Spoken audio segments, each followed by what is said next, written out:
Hi, welcome back to Books and Bullshit. On this episode, we're going to be talking about the two books that we have read, which was Aine by N.V. Wright and The Honey Witch by Sydney Shields. So, they were both okay. I think I liked The Honey Witch more than I liked Aine. I still have 100 pages left of The Honey Witch. I might have liked Aine more than The Honey Witch because at least I could at least I finished Aine. I did finish it. You did finish it. I did not read The Honey Witch very far. I have the last 100 pages. I have the issues with books that make me fall asleep. The first part of The Honey Witch was so boring. And once you made it past part 1, it got a little bit better, but not so much that it was great. It got better to the point where I was like, wow, well, this doesn't make me want to kill myself. Because I'm so bored. I read the Goodreads reviews and they were not very good. So at least I know I wasn't alone and not enjoying it. It was just so slow, and the hard part is it was so slow to the point that I was falling asleep, and I have a really hard time with books that put me to sleep because I already don't get a lot of sleep. My issue with it was it felt like it was trying to be something cozy while still having a mystery to it, whereas I like my cozy books to just be cozy. Yeah. If you're gonna make a cozy witch book, just make it a cozy witch book. The things they have to overcome are things within themselves. Yeah, it's just I haven't really read it, but I've heard with Legends and Lattes, there's not really anything to overcome. It's just a cozy read about. Yeah. And that's what this is what the vibes of it were, and I don't know what it was about. It was very, very boring for me. The main redeeming quality, I will say, is that the two main couples are gay, though, it was still frustrating that they did have the, that heteronormative in the very beginning. But I do like that the two main, because her friend Augustus is gay, and then she's gay, that couple. It's all gay. It's all gay. Yeah. I do like gay. Yeah. As for Aine, it was good. I wish the trigger warnings were lacking. That is my biggest complaint. The trigger about the trigger warnings, that's it. Yeah, I felt like we could have had more trigger warnings at least more descriptive ones than what... Yeah, I feel like instead of just saying torture, grotesque torture might have been a little bit better of a word for that, because there are definitely levels to torture within novels, and just putting torture down, that to me speaks of run-of-the-mill book torture, which is kind of what Violet goes through in Iron Flame. That's that's standard page torture.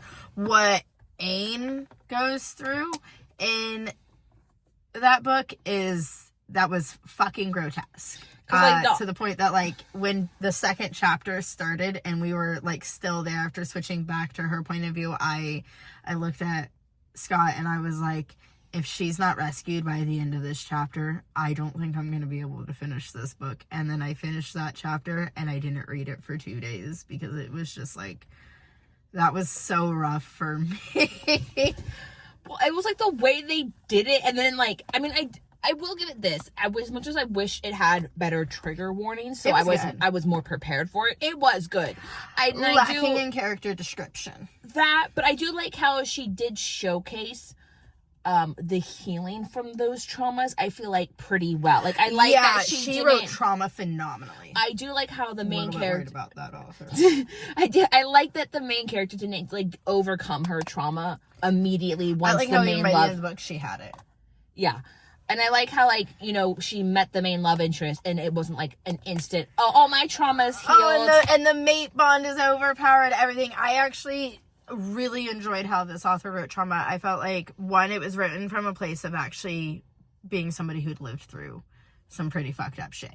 Because, the main character meets their, the main love interest. They do, the incontinence scenes happen. He's kind of just a dick. Almost to the point of, am I gonna forgive you? And I like that the main character finds strength in small ways that eventually lead to bigger ways. And it doesn't feel unnatural when those moments where they stand their ground happen. You can tell that they're coming. And I thought that was really well done. I also like how it wasn't when... I also liked how when the main... Like, in that one, too, when the main love interest, like, started being nice to her, she didn't immediately just go, okay, everything's fixed. She was like, wait, hold up. Why are you being nice to me? Like, she was very skeptical of it for a long time. And I like that it wasn't, like, an instantaneous, like, him just being nice to her fixed all the problems. Like, he definitely had to show more than just, you know, a few nice gestures. Oh, yeah. And even after he rescues her, you know, and whatnot, there's, you know, she notices that change, and, like, she had started to trust him, so that, like, baseline trust they had started to build up is still there. And, you know, he does so many subtle things in that during that time to show her that, like, she's 100% safe, and he, like, completely devotes himself to her in a way that I think was really pivotal to her healing after what the fuck happened. But it still didn't make her all better, which is... If there was a torture scene I wanted, it was him torturing that other alpha. If there was any scene... I wanted to see that motherfucker die. I was a little bit sad that we didn't get that on page. Yeah, it was just like, yeah, I tortured him and killed him. I was like, be more in depth. Yeah. Tell me more. You took his eyes out with your fingers, right?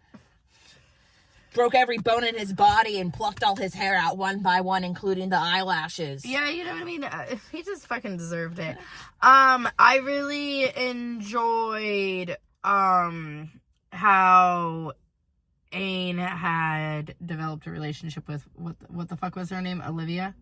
Yeah. The assistant. I really like how that went, and then how Olivia's relationship with the brother developed and whatnot.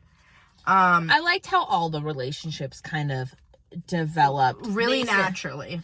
Yeah, they seemed way more natural than you get in other typical movies of this or not just movies, books of this. Yeah, caliber. with the shifter. And don't get me wrong, I like the also just standard shifter one. Oh yeah, but I feel like when it's gonna be ones like this where there's, you know, there's trauma and he's gonna be a dick to her, I like how she didn't cave. I like that this took like months. You know, the book covers months of time. So when you're covering those like months of time, you know, we really got to see how this character wasn't just getting better right away. Yeah. And I felt like that was just...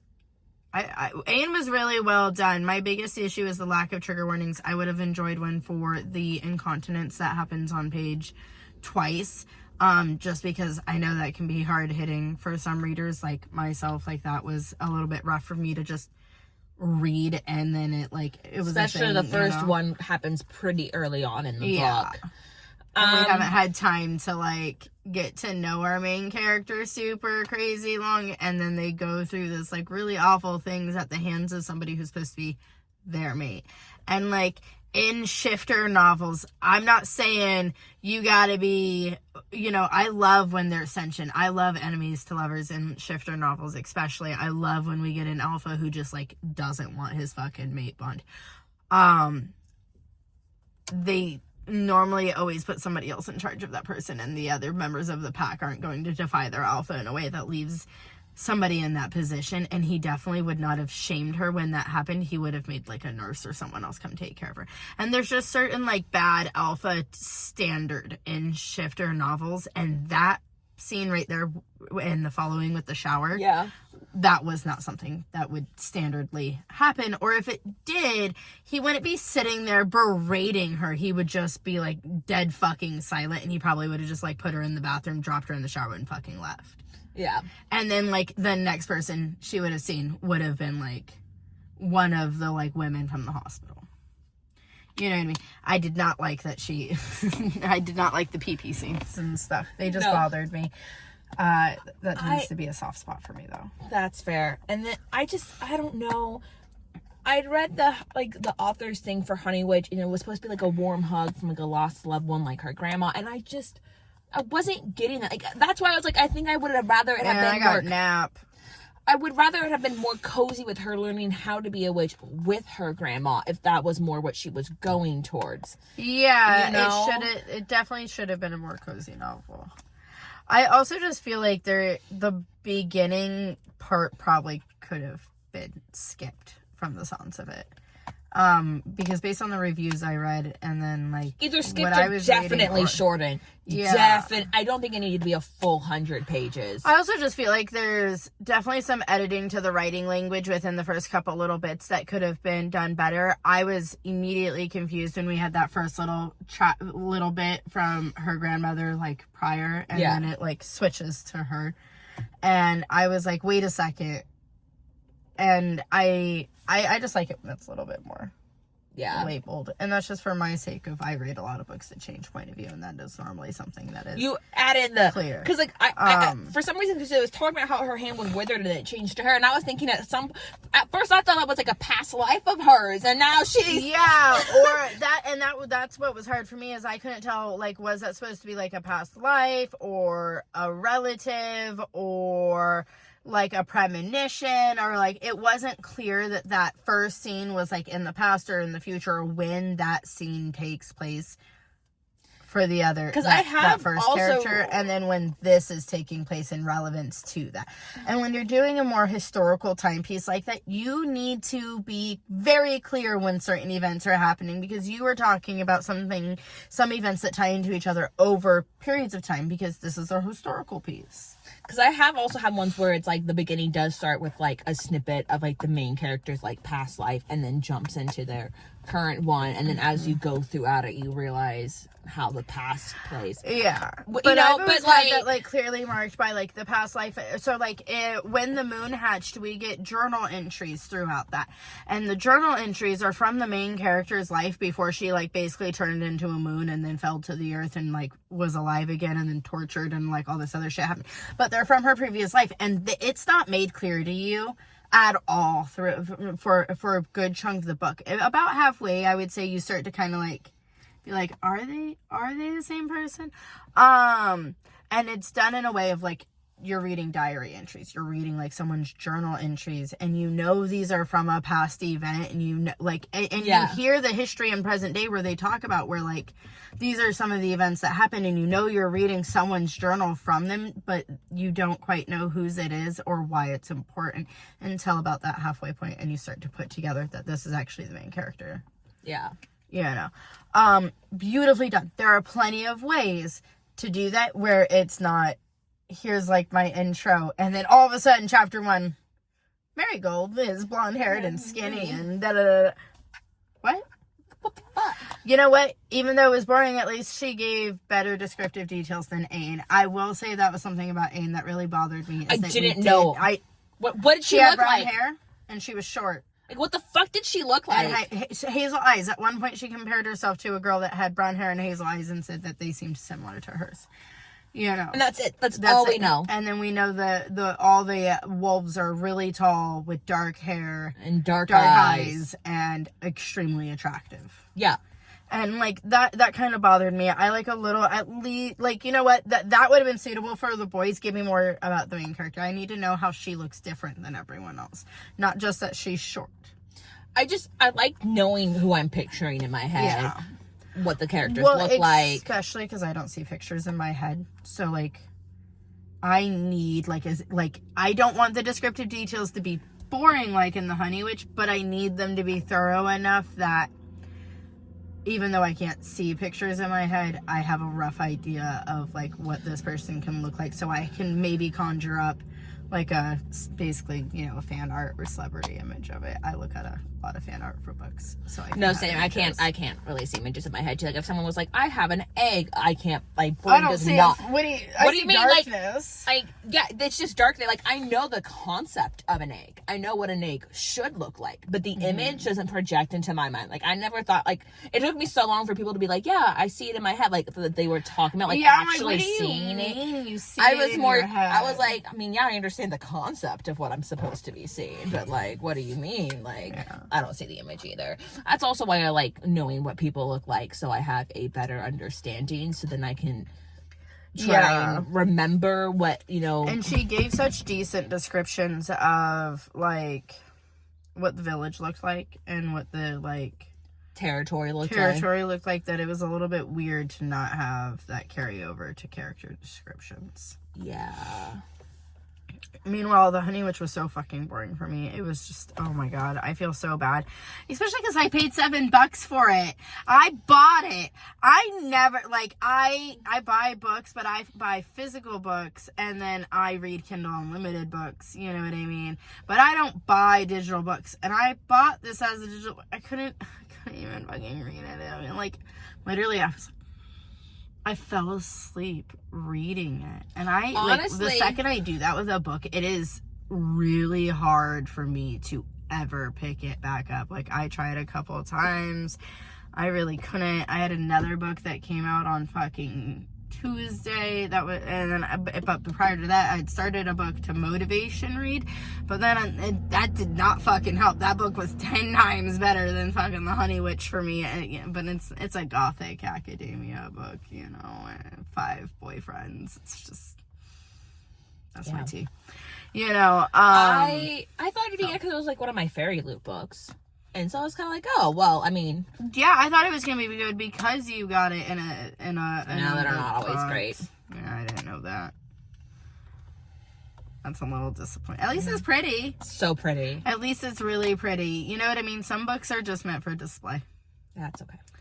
You know, I could definitely see how The Honey Witch is for certain readers. I would say if you're somebody who is, like, who doesn't mind, like, a slow novel, or maybe it takes you a really long time to read a book, you know, because there are those people who take, like, a year to read a book that size. It might be, like, pretty good for those kinds of people, because it's so slow that you're not going to care that the book is slow, fucking slower than a fucking slug. You know what I mean? I was kind of not really wanting to talk about these two, because neither of them were so bad that I felt the need to just, like, rip into them like we have with a few of our other ones that we read. Yeah. But they weren't also good where I wanted to just sit here and be like, yeah, here was good, this was good. It was so just bottom, mid-tier boring. Aine is, I would say, if you're looking for a book that is really, like, the author knows how to write trauma well, and you're going to get scenes that borderline push you to the brink of what you thought you liked in traumatic books, Aine. Read some Envy Wright. You know what? It makes me nervous because I really want to read a few other books by her, and I'm so nervous to read them now because Aine seemed like one of the lighter ones. Yeah. And I want to read the female by them. And now I'm sitting here, I'm looking at it in my wish list of books, like, I want to read, and I'm like, I'm gonna need to wait to read you for a special mood, aren't I? Because, like, Aine had me shaking during those torture scenes. Like, I was shaking. I felt sick. Like, I was like, oh God, you're good. You know, so I think Aine is really good for anyone who would like to read something, like, well-written trauma, not like fucking Haunting Adeline, where he's just sexually assaulting her and she needs to go to a fucking psych hospital and has a her friend really whole ass said to her in that book, maybe he just really likes you and he's going about it the wrong way. He doesn't seem like the dangerous kind of stalker. Maybe you should go for it. I would stab you. I would drug you, throw you in the trunk. You don't have to fear the stalker. I would roofie you, throw you in the trunk of my car, and drive you across state lines to a middle of a desert. Wake you up. Lines. I'm driving you to another fucking country. You're moving. I got you a new name. Throwing water on you, and we're having a deep dive into your mental health for a little bit out in the middle of the desert before I'm taking you across country lines. You know what I mean? Like, Haunting Adeline's like, I don't understand how all the book talk girlies were like, oh my God, it's so hot, it's so hot. That man, whole ass assaults her multiple times in her home, puts hidden cameras in them, and she's like, you know what, I'm like legitimately terrified, but because horror shit has always made me horny, and that part of me is horny, this makes it okay. No, the fuck it doesn't. And then the guy, his whole thought process is like, well, I save a bunch of women from sex trafficking, but that doesn't mean I'm a good guy. And it's like, well, you're not, because you like still whole ass admit that your company is ran because you like literally whole ass like commit corporate espionage, and you're stalking a whole ass woman and sexually assaulting her with guns in her home. What? At least in Aine, when she's getting tortured, she's not like, oh my god, I'm low-key so horny. She's literally like fearful of her life. She's like, don't speak. He doesn't like it when I make a sound. Like, you can see the Stockholm syndrome happening on Paige. She is literally, by the time she's getting rescued, you can see that if she had not been saved then, she was going to be a puppet for that man. Yeah. You know what I mean? Really well done trauma writing. I think whatever the fuck happened in Haunting Adeline was garbage. Aine does it better. They wrote about something super traumatic. They did traumatic scenes between the main character, and you know, because in Aine, like, the guy literally, like, she pisses her fucking self, and then he downright fucking humiliates her in the shower. Oh, yeah. You know, literally gives her so much affection in front of his whole pack and then humiliates her afterwards. Like, he is not a nice guy at first. Oh, no, he's a dick. You know, don't like him. Still fucking better than Haunting Him. So I feel like Aine has its place in the literature world, and it's definitely several steps above Haunting Adeline. The Honey Witch, for me, definitely sits somewhere lower than Haunting Adeline in the realm of books I have not finished, because I am not afraid to not finish a book, and I stopped Haunting Adeline 76% of the way through because I literally just, like, it was so cheesy and so, like, just garbage. I just couldn't keep forcing myself to come back and knock out another chapter. So I was just like, you know what? Fuck it. I couldn't even really read The Honey Witch. I made it partway through, like, chapter 3, and then now we're here. So, lower than Haunting Adeline, which means I definitely feel like it doesn't have much of a place in the realm of should you read it? Probably not. Yeah, if you like slow novels, sure. I wouldn't recommend. There are better cozy slow novels out there than The Honey Witch. That if your goal for reading is a cozy novel, it definitely would not even be like my first few options that I would recommend. Yeah, I could definitely think of several others. Like this one is not one I would sit here and tell someone about to read. Aine is one I think if somebody mentioned that they liked Haunting Adeline, I'd be like, if you like that, then maybe check out Aine. Or if anybody was like, I really like dark romance and like torture, I'd be like, yeah, you know what? This book does trauma well. If someone said, I want a book to fuck me up, I would say, you know what? All those other books the fucking girlies on Book Talk are reading, fuck that reading. Yeah. Read some fucking Envy Wright, because if there's an author out there right now who is writing about fucking trauma and doing it in a way that will make you borderline fucking sick, Aine. Envy Wright. She did fucking amazing. I have read some really fucked up shit in books, and none of them have made me feel that level of fucking disgusted. I thought it was a phenomenal book, to be honest. The only thing is I think the trigger warnings could just be a little bit more detailed, because when you write that fucking beautifully grotesque, you need to be a little bit more detailed in your trigger warnings. Your audience kind of deserves to know that you are fucked up. Because that Envy Wright is fucked up. I don't know what the fuck that person has gone through. I don't know what fucking life they've lived through. But I hope to dear fucking God they got some fucking therapy. Because you don't write like that unless you went through some fucked up shit. Yeah. Yeah. Especially when she's like talking about how like her thighs at the point because of the dude like just sliced like spiral ham. And like he was just taking his nail and doing a small like, okay. I was just like, oh my God, please stop, please stop, please stop. Shut the fuck up, you dumb bitch. Just don't talk to him. But yeah. The way the way I do not have the same strength as fucking Aine, because if that is what someone was doing to fucking me, the way I would be just boom, just slamming my fucking head into that pole, I'm talking, I'm gonna get a stage 20 brain bleed and fucking bleed out through every fucking last molecule of my body. I'm just gonna the way turn into liquid. liquid. You know he would stop you as he's doing it. So the way I would also wait for it to be dark and everybody's gone to sleep, and I'm just going to be out there banging the back of my head against that pole. Or moving my legs. I would be shredding myself to pieces. You would sooner see me fucking offing my fucking self than looking at my fucking leg like that, bro.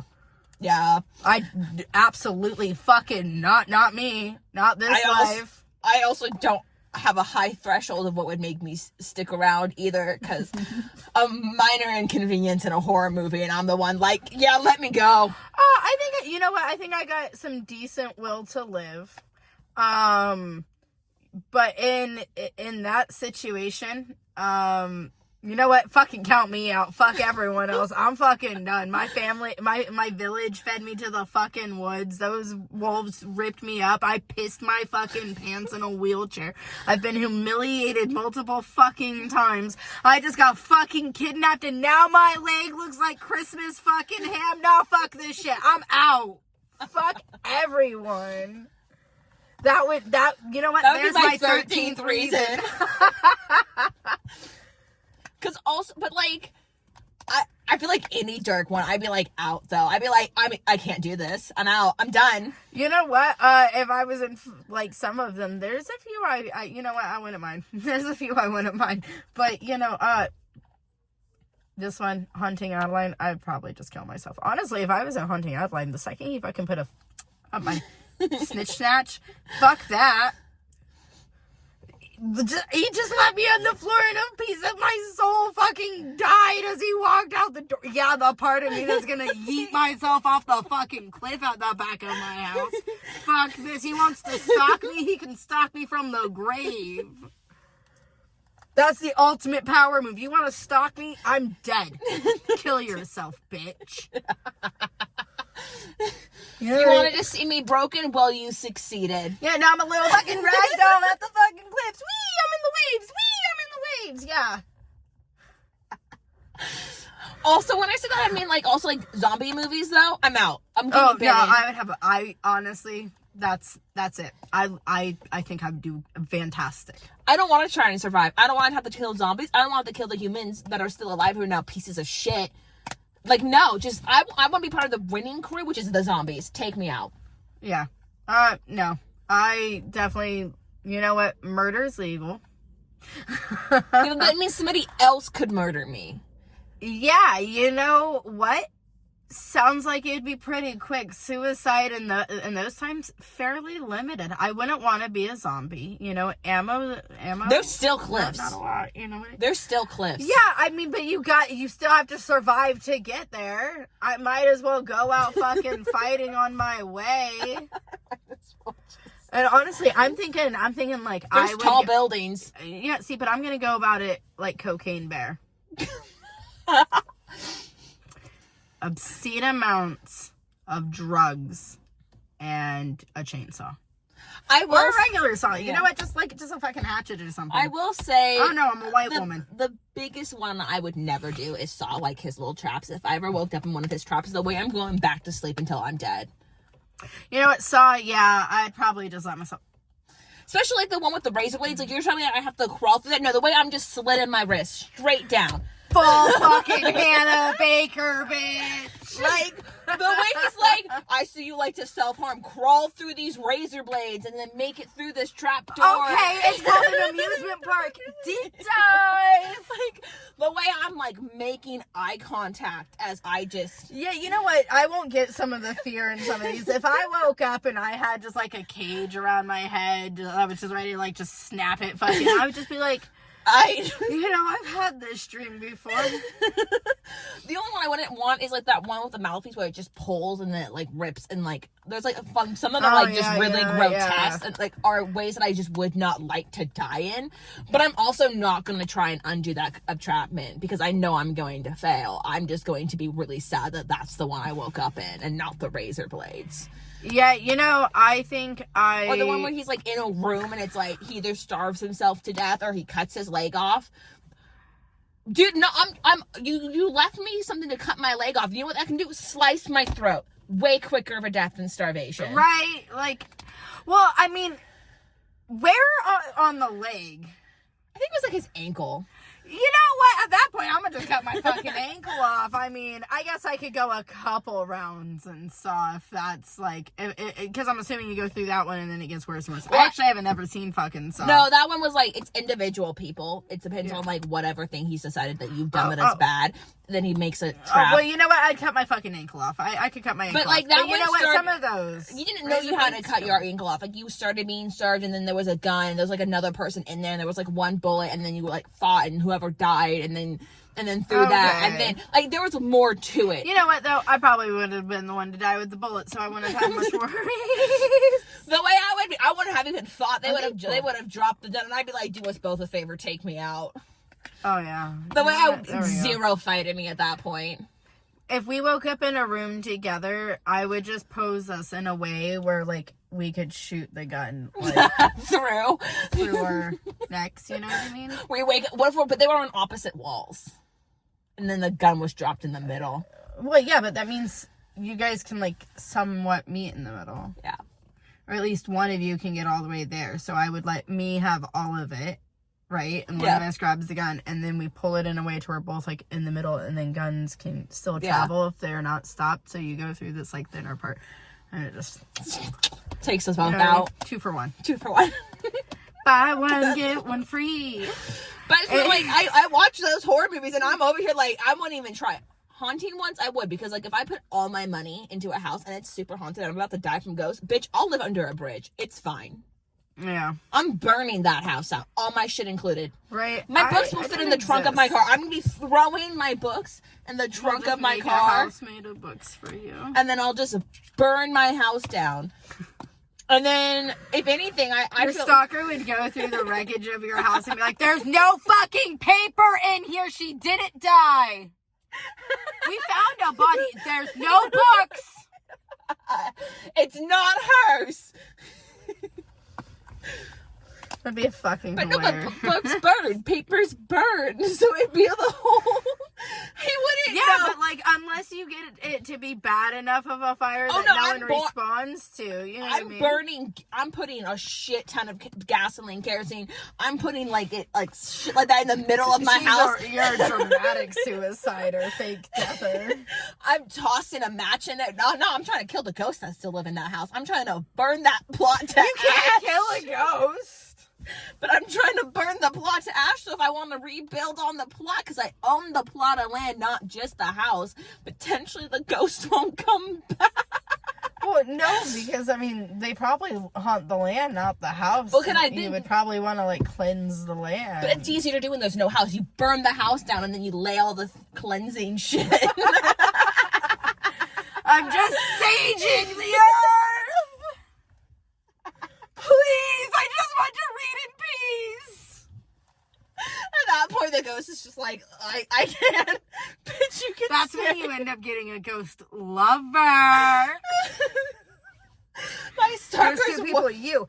I'm gonna burn down my house because I don't want to get stalked by a ghost. Me. I'm getting a lover. I didn't say stalked. I said it's one of the horror movies where they're trying to kill you. With ghosts? Yeah. Have you never seen? Which one? Paranormal Activity? Or there's like, what's that one? Like, the Poltergeist too, where like they suck. No, I've never seen the only ghost movies I've seen are the couple of the Paranormal Activities, and then I saw that one that's like 13 ghosts where they're all trapped in fucking boxes in the house. I had fucking nightmares forever. So the Poltergeist one is like their house was built on an Indian burial ground, so there was so there was like multiple ghosts, and they sucked her like youngest daughter up into one of the TVs. Okay, you know what? Family Guys made fun of it, so I've seen it. But either way, I said if it's something like that, I'm burning the house down. Fuck it. fuck it, burn the house down. I don't know. Is the ghost hot?